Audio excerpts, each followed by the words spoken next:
You open the fridge, there's nothing there. So what's it gonna be? Greasy pizza? Sad drive-thru burgers?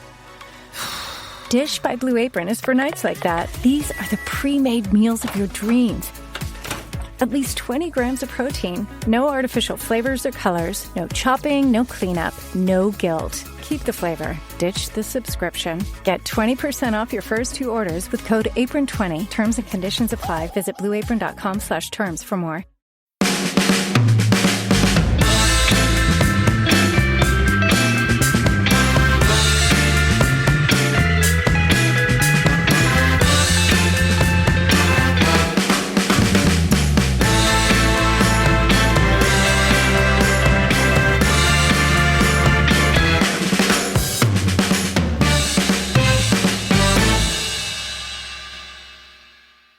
Ed, how you doing? I'm doing pretty good. I'm in Spain at the moment, so I'm glad we could have managed to arrange to do this podcast because it didn't look like it was going to happen for a while there. So you're in Spain today. I genuinely thought you were in Berlin because is that tomorrow that you're in Berlin? No, I'm in Berlin on next Monday, and I'm in Paris on Thursday. Okay, Barcelona, it's Paris, very confusing. Yeah. Are you launching your own fashion label? Is that That's what's it? happening? Yeah, exactly. How did you know? So if we've got any weird sound gremlins or anything, let's just blame it on international travel. And also, the reason that we're doing Palace and Liverpool this week is producer Tom is going to be away in Toronto. So between the three of us, there's a lot of cities being covered, but I'm mostly just sticking to one of them. You're in Spain now, which is a lovely segue for us to talk about when Manchester United went to Spain last week. Yes. Yeah, you called it frustrating at the top of the show. I wasn't in the least bit frustrated by this game because I knew that it was exactly how United were going to play. Yes. 25 shots to 6. Yeah. On Sevilla's favour. I haven't looked at the XG. I'm guessing it's not good. Yeah, it's like 1.8 to 0.5 or something. So, but it's amazing. I don't know how Mourinho is pulling this off, but he's managing to pull off games where United concede a hell of a load of shots and don't concede any goals. I think it might have something to do with David De Gea. I mean, he made one absolutely mind-blowing save in that game. The one from the header just before half-time that was...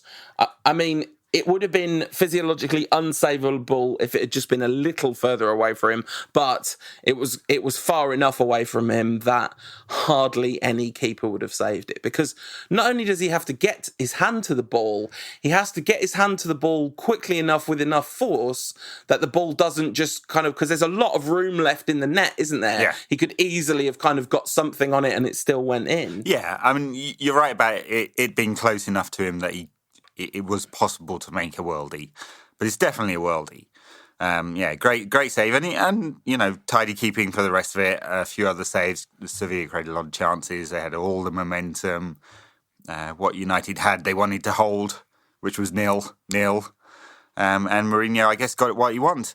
I kind of found the reaction to it a little bit strange, though, because you know, I guess on some channels they were sort of praising United for a creditable performance and result. But I don't know that 0-0 away from home in the Champions League is that good anymore. I mean, Sevilla will create chances at United. I mean, you can see why they don't score a lot of goals, Sevilla, because obviously they don't finish the chances that they create. But imagine they do finish one of those chances. United are going to have to score 2 at Old Trafford. Which is perfectly possible, of course, but I actually don't think it's an awesome result, 0-0 away from home in the Champions League anymore. Still, the pressure is on United to go out there and win the game. Yeah, I mean, I don't think it's been widely considered a good result for a long time, has it, 0-0? It was very strange watching the coverage on BT Sport because Darren Fletcher, not the football genius, but the football incredible non-genius that does the play-by-play commentary. It's not play-by-play in football, is it? But he calls the action, as they say. But he does it with this with a huge amount of opinion thrown in, and very ill-informed opinion at that. Like the idea that United were good, and the idea that Sevilla never really threatened United seemed very weird that they would come up with that. But then they cut back to the studio, and Paul Scholes was a lot more sort of forthright about the performance. So it'd be good to talk about some of the specifics, I think. This was at the height of Mourinho-Pogba gate for literally no reason. First sort of biggest game for a couple of months, and Pogba's dropped in favour, I guess, in favour of Ander Herrera, really, because McTominay's regular in the first team at the moment. Yeah, and the switch to the 4-3-3 system that many people have been calling for because it suits Pogba came at the same time. So it was pretty interesting. And played the same system against Chelsea, so maybe we'll get to see over the next few weeks whether anyone was actually right about that being the perfect system. But yeah, it felt like a double blow. Yeah, sure, you can have what you want. You're just not going to be part of it. And clearly a power play going. It's kind of sad that during the week there were briefings and counter briefings in various papers, each camp talking to the newspapers and apparently not talking to each other. I hope it can be resolved. He got back into the team against Chelsea, although that had a lot to do with Ander Herrera's injury, I guess. And he wasn't awesome in either game, really. Better against Chelsea. But even though neither he nor United were very good against Sevilla, the extent to which he was a better midfielder than Ander Herrera was very clear pretty much straight away in that Sevilla game. Like he was, like you say, he was not awesome in that game, but he did get the ball moving. He kind of dug the team out of pressure trouble a few times. You know, there was a few touches here and there. Like, I'm not saying he had a good game in that game. He didn't, but he was one of United's better players in a really flat, dreadful performance. I mean, you said you weren't frustrated because you expect this from what we're going to do. And I totally get that. It feels completely baffling to me that you play for a 0-0 in a format where away goals count for 1.1 or whatever. It's absolutely... I mean, it seems to be so counterproductive. Like you said, Sevilla, they did have a lot of shots and mustered up a decent number of decent chances, maybe one or two really good chances, the header and one more. But it's not like they never score goals, you know. It's not like they're not allowed to score. It's not entirely possible they'll get one in the early going at Old Trafford, or even, you know, we go 1-0 up in the 10th minute, sit back for 70 minutes, and then they score a goal in the 80th minute, and we're in absolutely bags of trouble. Like that's not unreasonable to suspect. I mean, I have to say, apart from dropping Pogba, which wasn't really...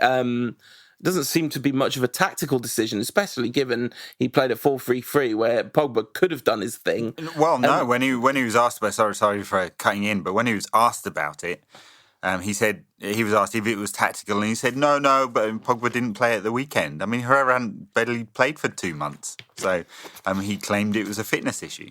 Mourinho. Clearly, totally nonsense. Clearly, totally nonsense. And this was a power play. This is saying, "I'm boss. You do what I want." And by the way, Ander Herrera goes off after 16 minutes with, I think, a muscle injury. So it's like great squad management there, Josie, mate. But the thing about that team is that decision aside, it's not a defensive team in that you've got it. There were more defensive options available to him. He could have played three at the back. He went with his 4-3-3, played both Mata and Sanchez as well as Lukaku. So it's not that the team's devoid of attacking potential, but, you know, you look at that lineup and you think, how big is the gap between Lukaku and the rest of the team going to be? And the answer was very big. I mean, you know, Lukaku was in Sevilla and the rest of the team was still back in Manchester. It's incredible. And not only that, but it's not that they just didn't get support from midfield towards Lukaku. None of the fullbacks pushed forward either. So United were both, you know, sitting in this low block and not attacking the channels. They're very narrow, and it was deeply frustrating to watch it. By the way, pretty much the same thing happened against Chelsea as well, where the fullbacks barely, even got within nosebleed territory of the halfway line, let alone pushing on. Well, I was just going to say... Clearly an instruction here, clearly a tactical response. You might as well just play four centre-backs if you're going to do that. And it is kind of odd just how conservative this team is. I mean, it's kind of odd in that it runs counter to how much talent and attacking talent there is in the team. Not kind of odd because, of course, that's what Mourinho's built a career on. So, I mean, apart from De Gea's wonder save and the fact that we didn't concede, and so, it's a draw in the first leg of a tie, not the end of the world. So it is genuinely kind of a tough place to go, in a way that we hear tough place to go a lot. Van Gaal used to say stuff like that. Remember when he said Aston Villa's defence was well organised and hard to break down in the season? They got the second fewest points any team in the Premier League ever has. But this is a genuinely tough place to go. So there's some semblance of a positive there. But honestly, I just left that game feeling like, oh, right, this is it. Well, maybe I think I might have said last week, maybe we'll fluke a cup. Maybe we'll fluke two. But I don't know how. The thing that this game made me think is the Jose's playing the way Man United should chant. It's really so dramatically wide of the mark. I mean, there have been periods where it was a lot more entertaining and fun to watch United than it was under Van Gaal. But at the moment, I don't see much to endear this team anymore, apart from the individual talent, any more than watching Van Gaal's second season, because it's just depressing. Well, I kind of wonder, big picture here, what is it that Mourinho wants in order to make this team a bit more expansive? I mean, he's spent 300 odd million, and that doesn't even count anything on the Sanchez transfer. So that's a hell of a lot of money. United has spent about 700 since Fergie retired, some of it recouped through sales, of course. So a hell of a lot of talent in the squad. But at the same time, a hell of a lot of players who just don't seem to be quite good enough. Is it just more players he needs in order to say, hey, now the fullbacks can attack? Because I personally think the days of a team defending their way to the title have gone. It's this is not modern football. Maybe the cycle will come back round to Catenaccio and Mourinho will be the great innovator again or something like that. But it doesn't appear to be the case. So I think this United team, structured in this way, can score enough goals to get anywhere near the Premier League title. So is it just players he needs in order to bridge that gap, or is there a fundamental change? And then you come on to the second question: has he hit the ceiling? Can he take this team any further if he's not prepared to change his way of doing things? It's such a strange thing. It's such a strange conversation to be having because, you mentioned the amount of money spent on players, and that's always a figure that can be really misleading. But just think about some people it's possible to spend money badly. And I don't think we have under Mourinho. Okay, Mkhitaryan has gone already. Ibrahimovic came on a free. Everyone else has either done really well or quite well or looks like they might have a future after all. I'm looking at Victor Lindelof there, obviously. But, so the attacking talent that's come in, Pogba, Lukaku, Ibrahimovic, there was Mkhitaryan, that he brought Matic in, which was supposed to free up some of this attacking talent and just to make us play more expansive, and for a time that was working. Then you add to that players, and now he's brought in Sanchez as well.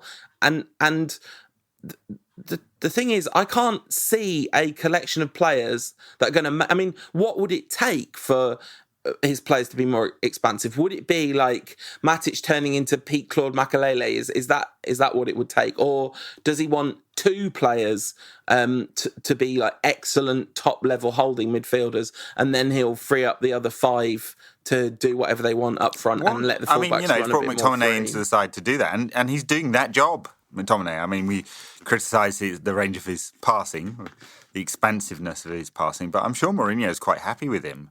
Although, we'll go on to Chelsea. He made a really big mistake against Chelsea, but he's done fine. So he's given Mourinho that security. The fullbacks don't go forward at all. He's got 2 defensive midfielders in there, and United is still sitting in this low block, leaving Lukaku up front on his own. It's a little odd. So, maybe I denied having any frustration, but clearly the ranting that has gone on for the last 20 minutes shows I was a bit frustrated by that game. The point about the fullbacks, I just want to kind of defend us against accusations of hyperbole. Of course, the fullbacks go forward sometimes. We are seeing crosses in from Valencia. We are seeing a bit of interplay between Young and Martial against Chelsea. It's the more or less always only one of them's allowed to go, and they don't always go, even when they probably should always go. That's the way it is, isn't it? It's not like they never cross the halfway line. They both do. But I mean, against Sevilla, Young's starting position and his average position is much further forward than Valencia's. Valencia hardly ever attacked, and that was because Escudero actually had a good game and pushed forward, and Valencia's defending. But it's also a decision to do that, and it also allows the opposition to pressure you in that way. It allowed Navas and Escudero to push much higher up the pitch, much higher up the pitch, and augment Sevilla's midfield. So I think it's a real problem in the modern game. Fullbacks are a really important giver of width. And augmenting numbers in midfield, because almost no one plays with traditional wingers anymore. United certainly don't. They're always inverted, which means that the natural tendency is to come inside. And you saw that against Chelsea very much, where at least one of them was inverted, but the other one was inverted from his favourite position. And if the fullbacks aren't attacking, you're really, really narrow. It's much easier to defend against that. Yeah, but against Sevilla, it's this thing that happens, which I must say, I don't feel like I fully understand, where the kind of sort of the structural intent of the team, you look at the lineup and you're not like screaming, oh my gosh, he's parking a bus here. But there's this kind of competence failure that happens when United are a bit shaky, because that 11 that he put out against Sevilla, particularly after Pogba came on, there's absolutely no reason that 11 couldn't have had quite a kind of positive intent to it, and yet the kind of it just seems to me so often there just aren't enough players in the opposition half when United have the ball. I think like, that's true. Yeah, straightforward. I do wonder about the quality of Sevilla. I mean, they've got some decent players, and I don't want to sound all grey and Souness here, but I just wonder whether they wouldn't just be a mid-table side in England. And they're not far off that in Spain. Maybe that's unfair. Maybe they're a better team than that. But I'm not sure there's that much that's that special about this Sevilla team for United to be that scared about them. Well, I mean, wherever they rank in the kind of totality of things, this is certainly one of the more favourable draws United could have got in this round, isn't it? They are United, if they want to win the Champions League, as ridiculous as that seems, they're going to have to beat someone better than Sevilla, aren't they?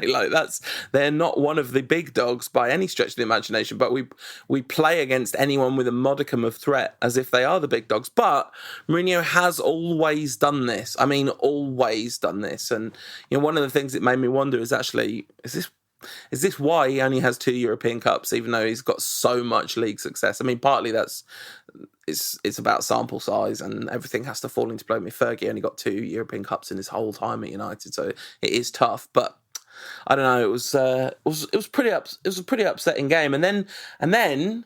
We played Chelsea and we won, which should be great, right? We beat Chelsea at Old Trafford. That's a huge result, and without question, there are big positives to take about this game. And having kind of banged on about the negatives about the Sevilla game for so long, wouldn't mind starting with the big positives. And for me, number one with a bullet was the absolutely outstanding performance of Romelu Lukaku, goal and an assist and an all-round. When he scored that goal, the roof of my head felt like it was going to lift off. I was so happy because all this, like, a friend of mine was talking to me on WhatsApp, kind of calling him rubbish and all that, and commentators kept going on about this top 6 record. I'm like, and then he got one really good sniff and was absolutely awesome in the kind of hold-up play and the interplay that led to that goal, and then finished it with such aplomb. And then he topped all that off with what my friend Cal called, friend of the show, Cal Gildart, called Romelu Lukaku, an absolutely glorious cross for Jesse Lingard's winner. Yeah, he had a very good performance, and he was asked after the game whether he felt vindicated in terms of the criticism he gets for his record against the top six, and he said no, not really, just trying to win the game, which is fine. But it is true his record against the top six is not good, and when you pay £75 million for a striker, you want them to make a difference in the biggest games, and he did in this game. He was very, very good all round, took his goal really, really well. I mean, at one stage when he was trying to juggle it on his head, it looked like he'd lost it. Gets it out to Martial. Martial's done absolutely superbly to get the ball back into him. And Lukaku, one touch with his right, second touch with his left, and it's a goal, beautiful. And that's exactly what we were hoping to get from him. He was great. And Sanchez, on the other hand, was not, and neither was Martial, really, even though he'll get credited with an assist.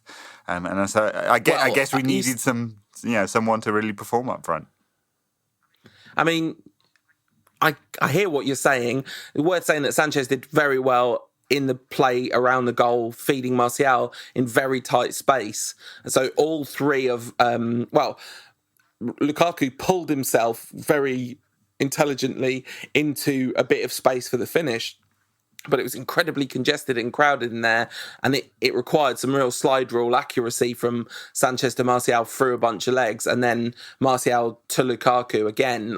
All three of them really fine interplay. And you say credited with an assist. I mean, it's not one of those assists where he knocked it to someone who shot from 30 yards. That sounded unfair, didn't it? Yeah.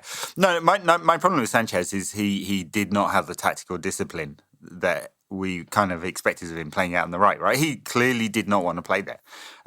He just kept drifting inside all the time into the number 10 zone, which kind of, especially with Valencia really not pushing forward that much, unbalanced the side somewhat. It's a real problem, right? Because he's bought a replacement for Rashford and Martial. He's trying to work out how to get all these players into the team. So he's dropped Mata, who actually had a half decent game out in Seville. Moved Sanchez outright, a position he's not played for a long time, but it's probably the one that makes most sense for the balance of the team. And then Sanchez has decided to do his own thing. I wonder whether he'll get criticised and dropped.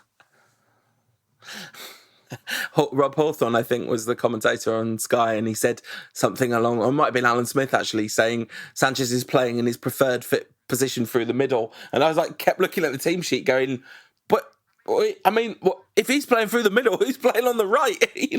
And the answer was very much no one. In fact, in the second half, what it looked like was we were playing 4-3-1-2 with Sanchez behind Lukaku and Martial, who were both playing up front, but Martial pulling left and Lukaku pulling right. Of course, Lukaku pulling right is where the second goal came from. And that would have actually made some vague sense if the fullbacks were allowed to go beyond the halfway line. So the pattern of this game, we had 20 minutes of utter trash from United. Chelsea there was only one team in it for the first 20 minutes. Morata hit the bar after 4 minutes, and United were garbage. They could not keep the ball. Chelsea looked like in a completely different class to United for that first 20 minutes. But then United did manage to kind of shake themselves out of that stupor and kind of had a little bit of extended possession and a few chances and half chances until the goal for Chelsea came, and it was one of those comedy of errors. I mean, Pogba made the kind of challenge that we would have hammered Wayne Rooney for. His boot came off, I discovered in the replay, which kind of made it a bit more understandable that he hadn't kind of got up and run after the ball. And then just the defending all ends up. God, and even the goalkeeping was atrocious. Let's start from the beginning. Pogba barely gets off the ground, so he doesn't make the challenge. I think that's fair criticism, as long as you're throwing it all around. Lindelof goes with the ball, so he ends up in a left-back spot. Young is clearly totally confused about that, doesn't know what he's doing, so sort of drops back into a sort of central defensive spot. McTominay is attracted to the player and then loses his man, so Willian just runs past him, and he's like, oh, what's gone on there, too late, and then Willian fires it straight at David De Gea, who manages to jump over the top of it. Did I get any of that wrong? Bad. No. I mean, if anything, you were quite generous to McTominay. I thought, obviously, he's a young lad, and one of the things about bringing academy players through is they have to be allowed to make really bad, high-profile mistakes. It is an inevitable part of the learning process, and sometimes that's going to be costly, but it's a price worth paying. But my gosh, his lack of awareness was just... I mean, it's easy to understand how somebody could freeze in a moment like that, but it was really... I thought out of all the defensive mistakes, his was the kind of absolutely peak defensive mistake out of all of that, really. Well, I guess maybe there's an argument to say that De Gea's was the most egregious of those mistakes. I think part of it's because he was basically man-marking Eden Hazard, and then he's attracted to his man. Problem was, the real danger was the third man run. So, he's just not enough awareness of everything around him. I'm sure Michael Carrick would not have made that mistake. Yeah. But, of course, once upon a time, Michael Carrick absolutely would have made that mistake, wouldn't he? And then he'd have got pilloried for it, sort of thing. But the thing about him marking Eden Hazard was, that was commented on, but he wasn't. I mean, he was on and off. He was kind of zonally man-marking Eden Hazard when he was in certain areas, but it wasn't like what Herrera did to Hazard. Clearly, the instructions weren't the same. And I think actually, having given Mourinho so much grief this episode, that's something that he kind of deserves a degree of credit for, because I think Mourinho probably just twigged, I can't make McTominay. Herrera can do it. I can't ask McTominay to do that. It's not going to be nearly as effective.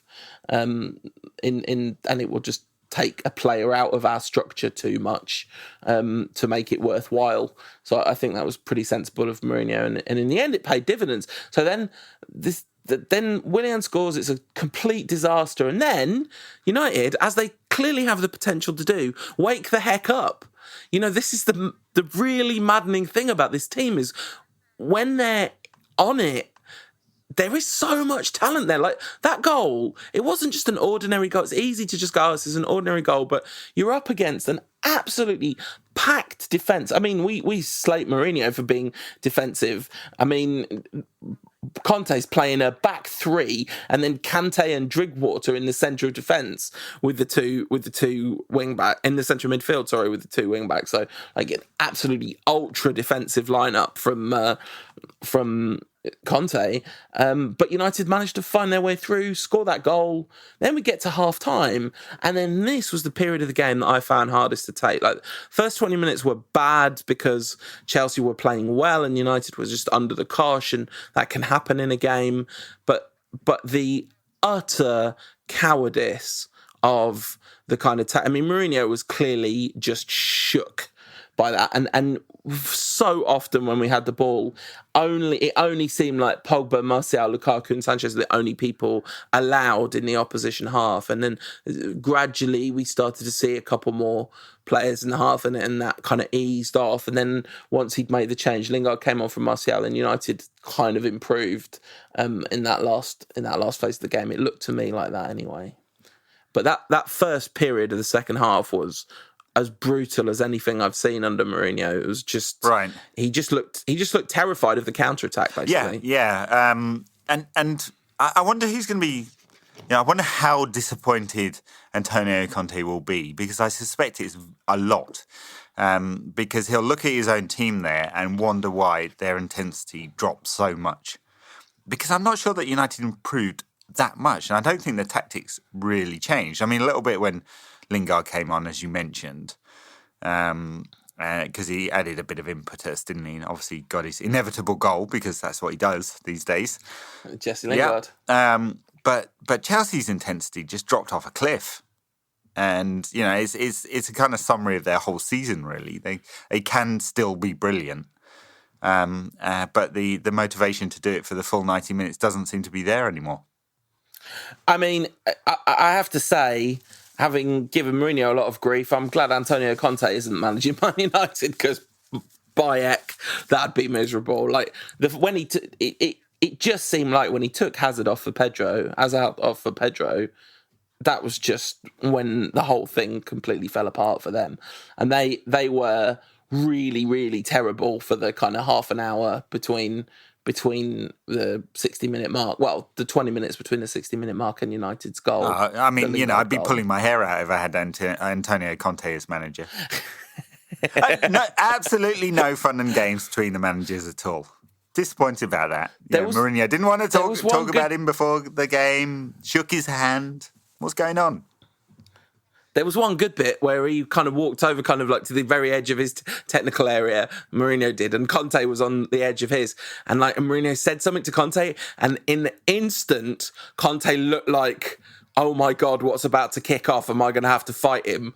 But then he clocked that Mourinho was joking, and it even though Conte was really on the defensive, whatever Mourinho said clearly massively made him laugh, which was really Mourinho is.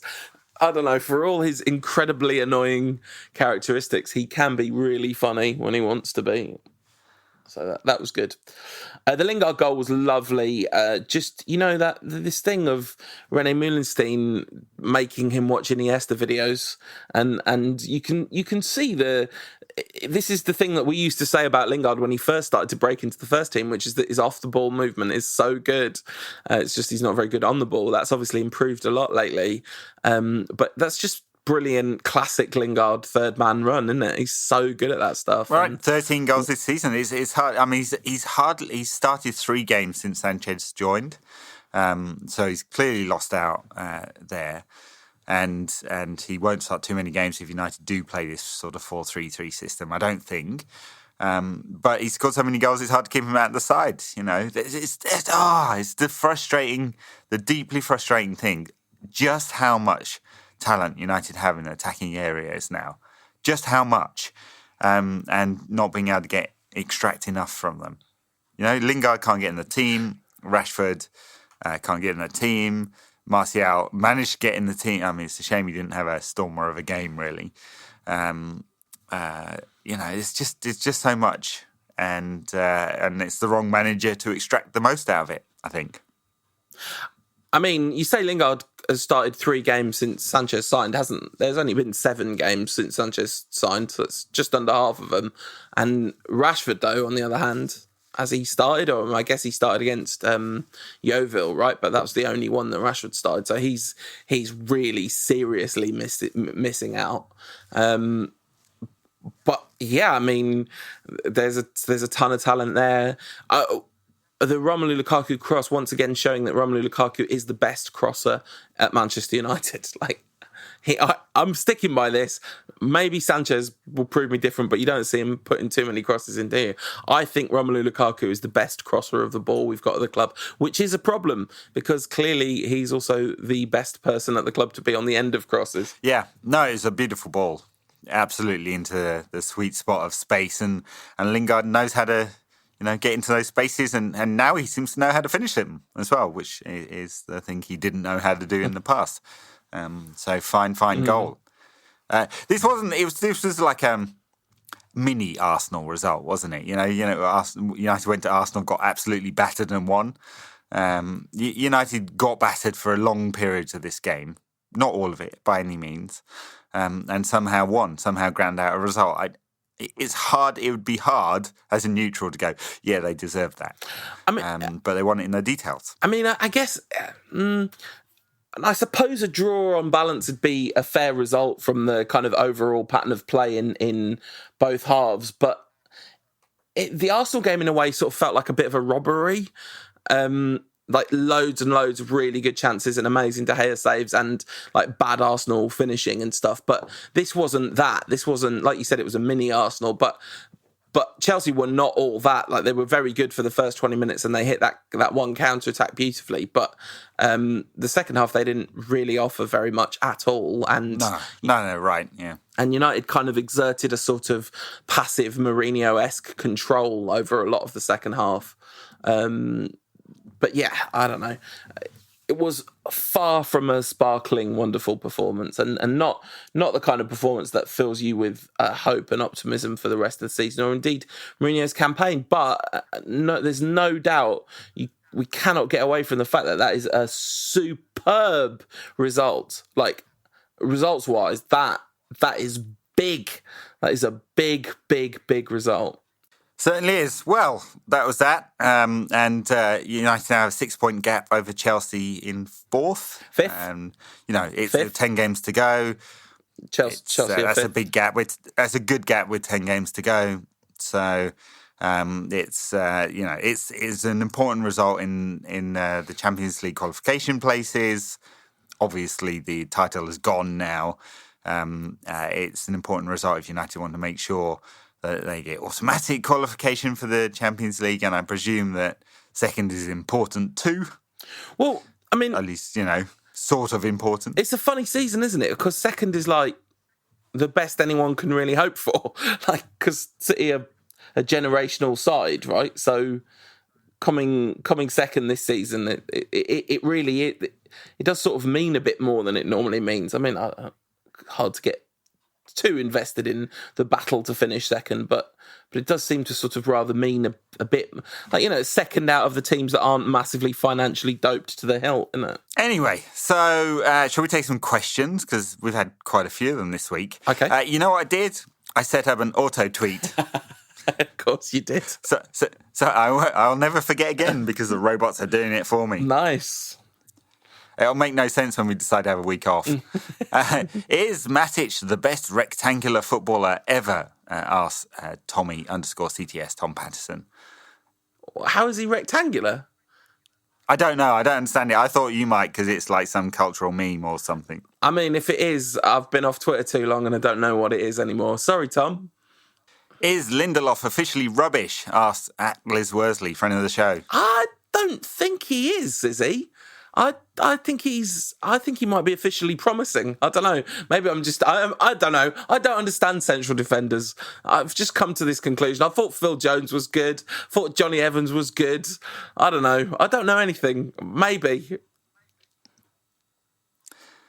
Are you guys actually any good or not? I can't figure it out. Us, sort of friend of the show. Well, he's a friend of the show. Chris Etchingham77. Are Scousers allowed to be official friends of the show? Yeah, they are, in this case. Associate friend of the show. He's got a special dispensation. He's a friend of the show. There's no doubt about that. He's been supporting us for a long time.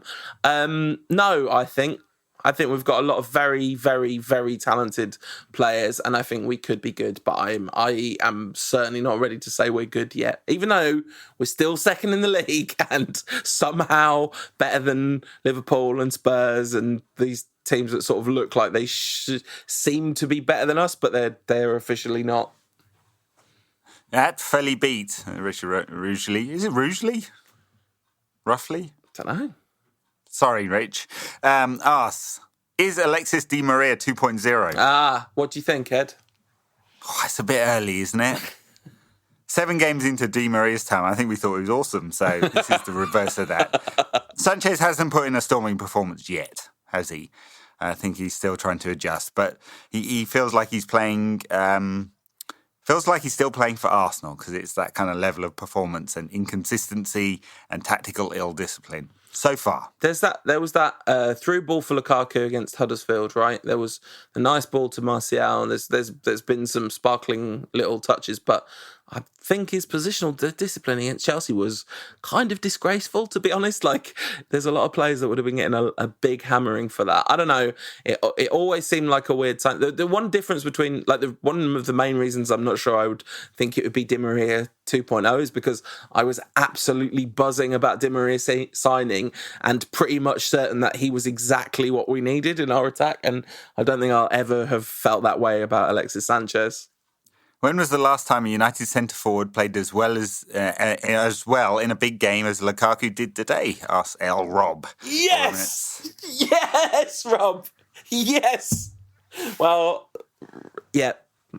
I could not... Zlatan in the League Cup final. Maybe.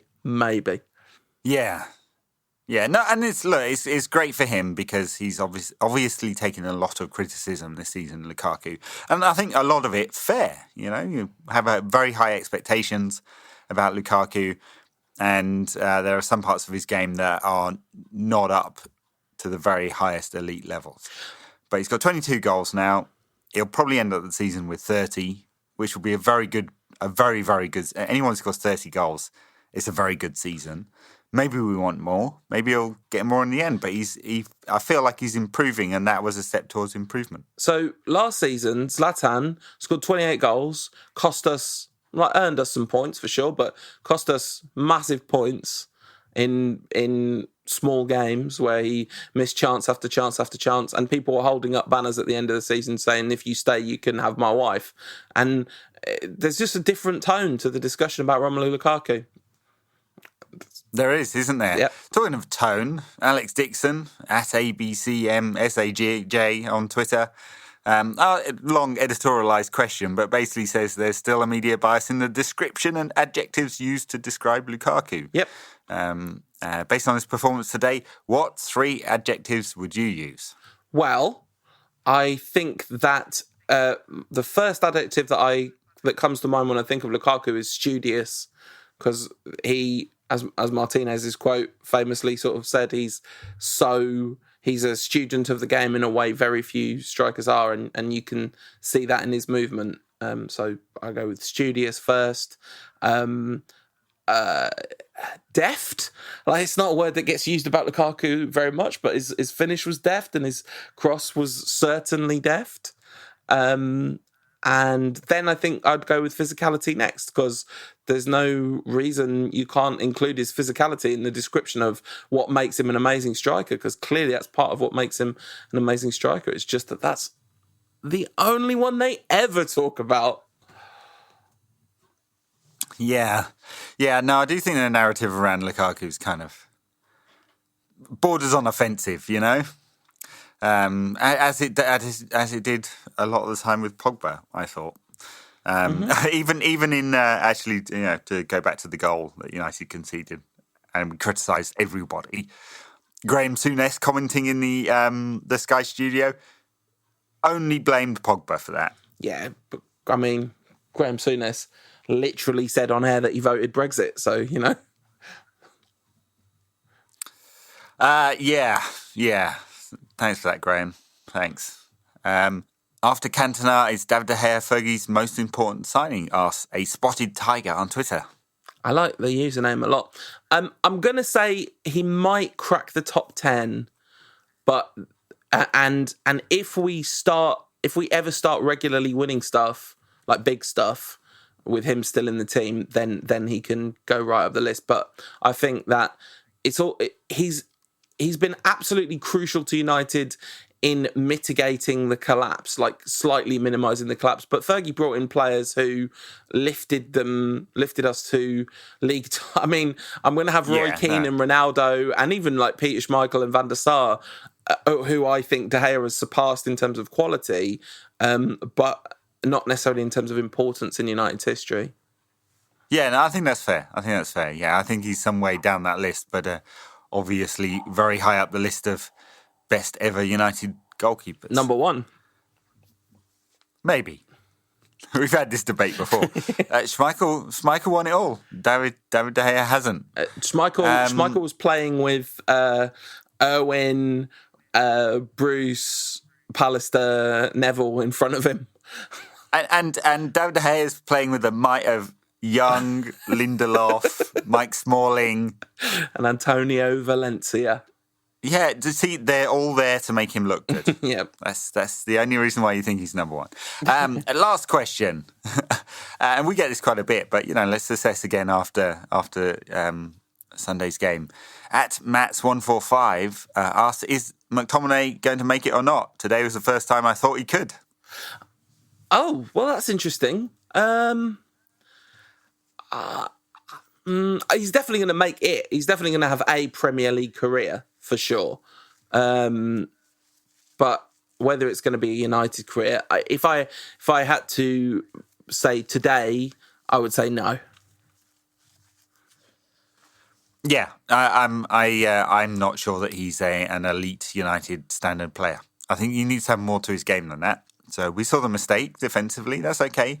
He's very composed, and I think that always stands out in a young player that comes into a team when they look that composed. But he's not nearly as adventurous enough in his passing as he needs to be. I think you said he's never seen a backward pass he doesn't love, and that's very true. And you can only go so far being that safe. So he's got to add a lot to his game. He's 21 now. He's got time. And Mourinho said he nearly left in the summer. He looks like he's going to stay. He's getting quite a bit of game time. He's going to learn a lot from that. And maybe next season is the one that we can really make a decision on that one, because he's going to have to leap forward quite a bit more. But look, it happens. Look at Jesse Lingard. Darren Fletcher. He's having a really, really good season now. Yeah.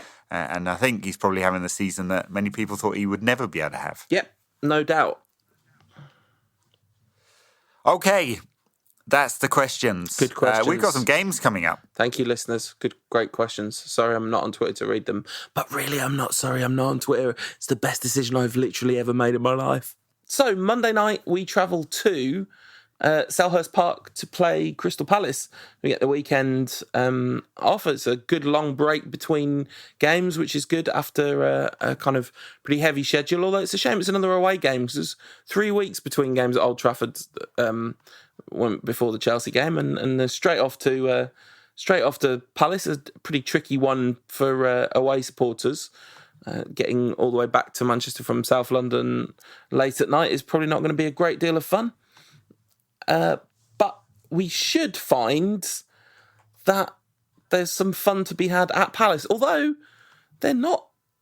I mean, I think their league position is artificially low, and in large part based on the absolutely horrendous start they had to the season. But they had sort of climbed out of the danger zone, and now they're right back in it, level on points with Swansea. Palace are 17th, Swansea 18th. Yeah, they haven't won a game in the league since mid-January. That's why. They got spanked by Arsenal. They drew at West Ham. They draw with Newcastle recently, lost to Tottenham at the weekend, obviously. Got beaten at Everton. Yeah. So that's why they're just not picking up any points. Haven't won a league game in 6.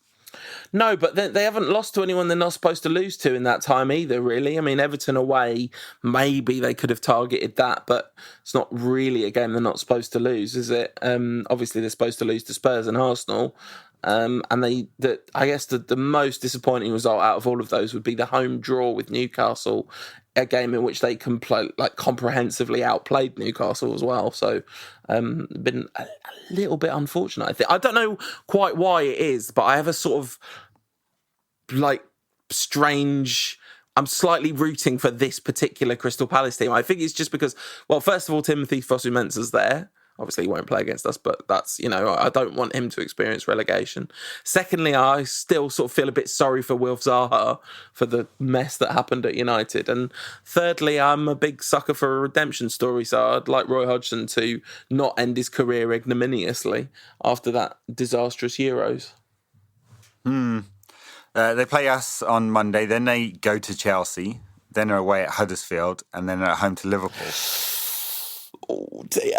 They're in some big trouble. I mean, obviously you can discount West Brom because 2 reasons: they're really, really bad and Pardiola's manager. So that's 1 down. So there's only 2 places left. But yeah, they've got a good chance, a really good chance of going down. They're April. They play Bournemouth, they play Brighton, they play Watford, they play Leicester. They're going to have a big April. Yeah. Yeah, they are. And Watford and Brighton might be sort of kind of a bit out of it by that point. But even now, there are 6 points between 18th and 10th. It's crazy. So bunched up. It's really rarely have we ever seen a season like this. I mean, there's 6 points between 18th and 10th. There's only 10 points between 18th and 7th, which is genuinely remarkable for a league season, isn't it? It just doesn't happen.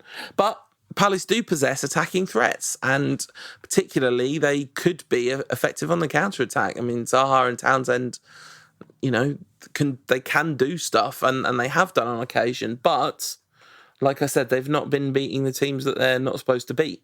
And Arsenal absolutely bad. They were dreadful in that game against Arsenal, but Arsenal also beat them at Selhurst Park,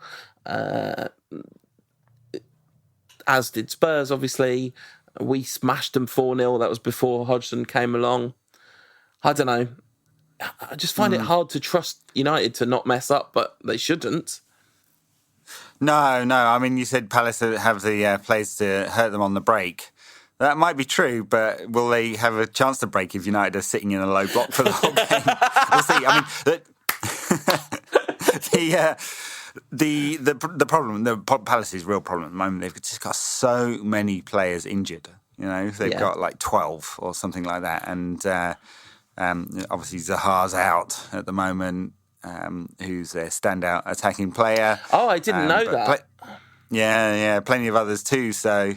That's why they can't get any momentum going at the moment. They need to get their players fit. They need to get Zaha fit.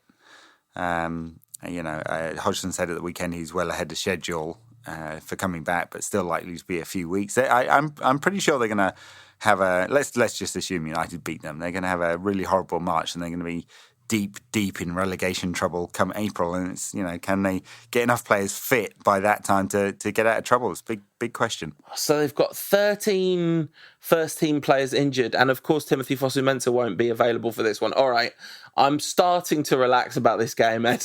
I had visions of it going poorly, but it's I'm starting to relax into the idea that we might actually beat Crystal Palace away from home. Yeah, Spurs had 76% possession against them at the weekend, so I think we can probably, I don't know. It's the movable force versus the stoppable object in this game. So, whose battle of defensive blocks is going to win? I mean, what I'd like to see in this game is like a ridiculously attacking-minded team from United, and just try and put these to the sword, because why not? Like, just might as well.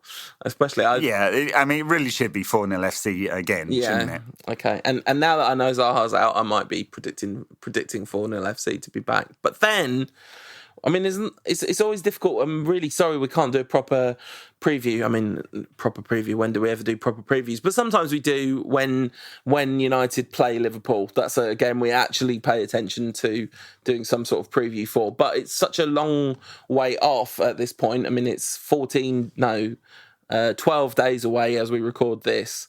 But it's absolutely massive, isn't it? I mean, in a way, we've got a little bit of an advantage over them, because they are, well, first of all, we're at home, but also they're going away to Porto, whereas we play Sevilla after Liverpool, and both games are at home. Oh no, they're not going away to Porto. They're playing them at home, but they're playing them at home on the Tuesday night. I guess they won 5-0 in the first leg, didn't they? They can just rest everyone for that game. Yeah, look, I think they're going to have plenty of time to recover for this game. United have 5 days as well. They'll be all right. I don't think rest and recovery is going to be an issue here. How United approach the game will be interesting, because obviously our whole debate about Mourinho's negativity this season started with that away game at Liverpool, didn't it? After such a good strong start to the season. And given Liverpool's propensity for scoring goals, 65 of them in the Premier League so far, you'd think Mourinho would be extremely concerned about that, and Mo Salah's form at the moment. And that might just lead United to being, if not totally negative, then very compact and a bit circumspect, much as they were against Chelsea at the weekend. I mean, the thing is, one of the things that was so maddening about the Anfield game was the form that Liverpool were in at the time. I mean, one of the reasons we're above them in the league this season is that they started with such a big wobble. But nobody could argue that Liverpool aren't in good form at the moment. I mean, the odd, peculiar loss, so they lost to Swansea at the back end of January. But apart from that, they've beaten Everton, which is obviously meaningful to them. They've beaten City. They had that brilliant 2-2 draw with Spurs, although kind of I think probably the plaudits could go to Spurs in that game, but Liverpool showed the weapons that they've got, and they've been sort of ticking up the wins against the teams they're supposed to beat as well, which is something that they weren't necessarily doing. I mean, this is a game in which a draw is not a bad result. I think if you look at the way the table lies, when we're above them and we're not fighting for the league in the way that we potentially were when a draw was not a good result at Anfield, this time round I think a draw is a good result. But one of the main fears that I would have about that is I think if we play for a draw, we're going to get beat. I'm not sure we're going to be able to lock out Liverpool. That doesn't seem to be playing to our strengths. It seems to be playing to theirs. Yeah, but that's exactly what Mourinho does, I'm not sure he's going to go, look, they've conceded 32 goals this season. Therefore, United didn't have to open this game out and we'll go toe-to-toe and we'll see who scores most. Not sure Mourinho will think about it this way. I think he's going to see they've scored 65 goals this season. They have plenty of very credible threats in attack. We need to neutralise those and see what we can do in the details of our attacking game on the break.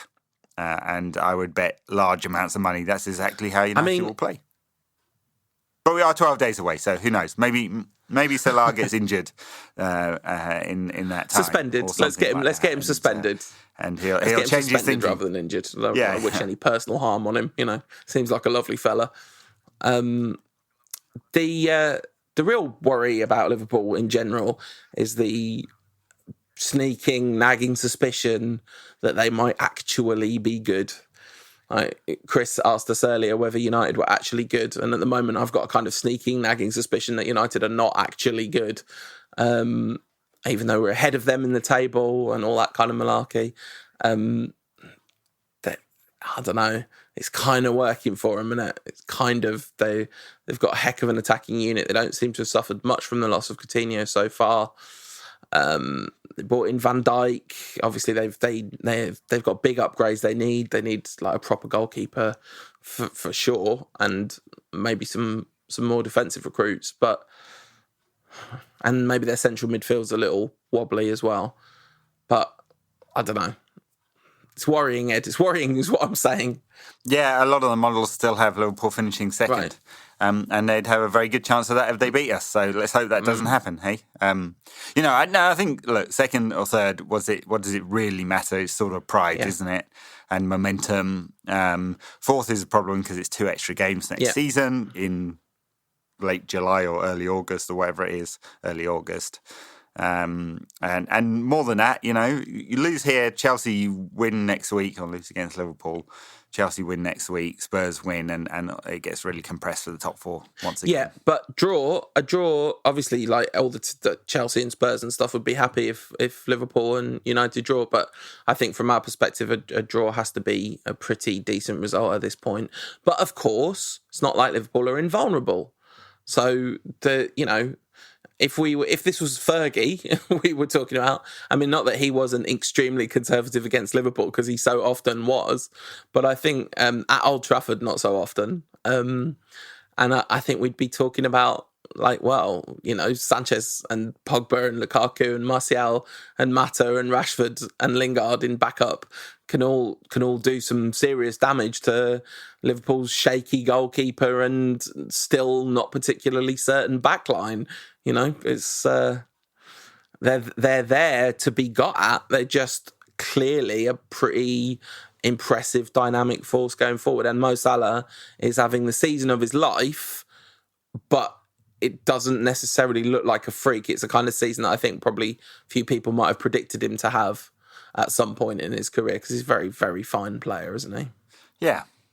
Anyway, that's the Liverpool. I guess that's it for the show this week. Any key items we've missed that you want to cover? No, I've been paying absolutely no attention to the news stories. I guess we could have broken down Pogba versus Mourinho a bit more, but it's just so depressing that I don't even want to think about it, let alone know exactly what's happened on a kind of blow-by-blow way. Yeah, and the thing that seems to have really exacerbated all that with some kind of delicious irony is a article by Duncan Castle saying that Pogba feels he's been unfairly treated and is looking for routes out. Interesting. Oh, no. Oh, gosh, that would just be so upsetting if Mourinho chases Pogba out of this football club. My goodness. Anyway, all right. That'll do for the show. Thank you for listening. We'll be back with another one of these after the Liverpool game. Are we playing Seville right on the back of that? If we are, it'll be after that. But yeah, until then, enjoy Manchester United's triumphant win over Crystal Palace, and of course the return of swashbuckling, free-flowing, two fullbacks flying forward football at Old Trafford as we smash Liverpool 5-0. What are your actual predictions for these two games before we go? Crystal Palace, let's go for 3-0. It's got to be, hasn't it? Okay. They're terrible. And 1-1 against Liverpool. I'm going to go 2-0 against Palace because they might be terrible, but I know another team that's not very good. And yeah, 0-0 Liverpool. All right. Well, enjoy those results and we'll see you the week after next. See you then. This podcast is part of the Sports Social Podcast Network.